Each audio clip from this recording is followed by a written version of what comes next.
జాతీయ నాయకత్వం భిన్నత్వంలో ఏకత్వం చెప్పని భారతదేశం సమైక్యంగా ఉండాలా, బలోపేతంగా ఉండాలని చెప్పేసి కోరుకున్నాం. ఆనాడు ఈశాన్య ప్రాంతాల్లో ఇండియన్ డాగ్స్ గో బ్యాక్ అని చెప్పేసి ఆందోళన చేశారు. ఆడి కమ్యూనిస్ట్ పార్టీ నిలబడింది. అస్సాం ఈశాన్య ప్రాంతాల సహా భారతదేశం అంతర్భాగంగా ఉండాల్సి చెప్పేసి అనేక మంది నాయకుల్ని పోగొట్టుకున్నాం.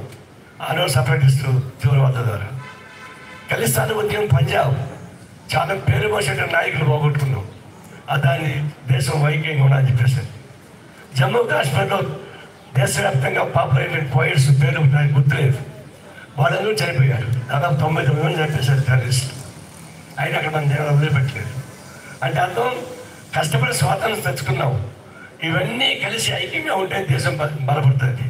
గంగా కావేరి నదీరాలు మొదలుకొని మొత్తం ఒకటిగా ఉండాలని చెప్పేసి కోరుకున్నాం.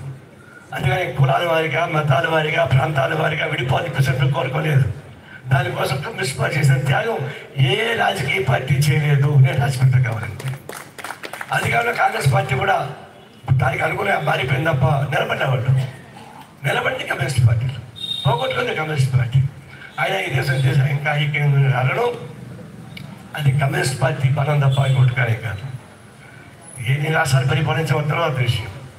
ఇప్పుడు ఇవన్నీ తెలియదు. ఇప్పుడు వచ్చే వాళ్ళకి కన్నమ్మకే తెలుసు కడుపు తీపి. బీజేపీకి ఏం తెలుసు? వాళ్ళు స్వతంత్ర పోరాటంలో పాల్గొలేదు.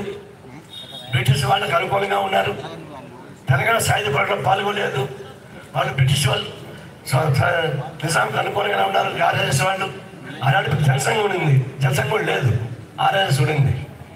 ఆర్ఎస్ఎస్ నుంచి జనసంఘం వచ్చింది, ఆ తర్వాత బీజేపీకి మారింది.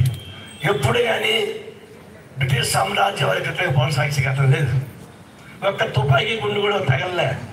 ఒకటి జైలుకి పోయాడు, మన సరైన ఏటికి వచ్చేసాడు. నిజాం నవాబుకి కొనసాగించాడని ఉండాలని చెప్పండి.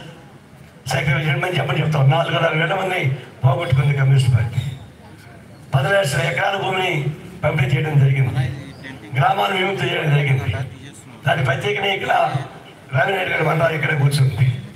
పండిట్ నెహ్రూ కన్నా ఎక్కువ ఓట్లు సంబంధించిన రావినారాయణ రెడ్డి భారతదేశంలో కమ్యూనిస్ట్ పార్టీ పెంచాడు.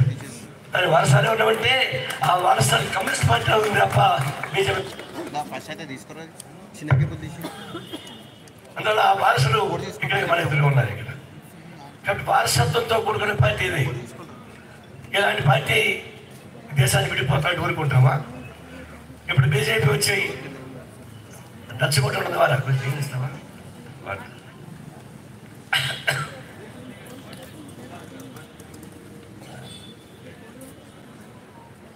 గొంతు పోయింది. పొద్దున్న వాకింగ్ చేసి మంచిగా వచ్చేక్కడికి. మనం ఇప్పుడు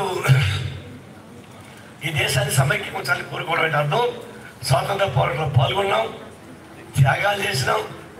ఈ భారతదేశం సమైక్యం ఉండాలని కోరుకున్నాం, లౌకిక వ్యవస్థగా ఉండాలని కోరుకున్నాం, అన్ని రకాల మతాలు కలిపి ఒకరిగా ఉండాలని కోరుకున్నాం. అంతేగాని ఒకే మతాధికారులను కోరుకోలేదు.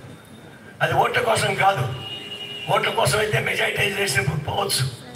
కానీ బీజేపీ వచ్చిన తర్వాత మెజారిటైజేషన్ పేరుతోటి ఒక ప్రమాదకర సిద్ధాంతాన్ని పెట్టి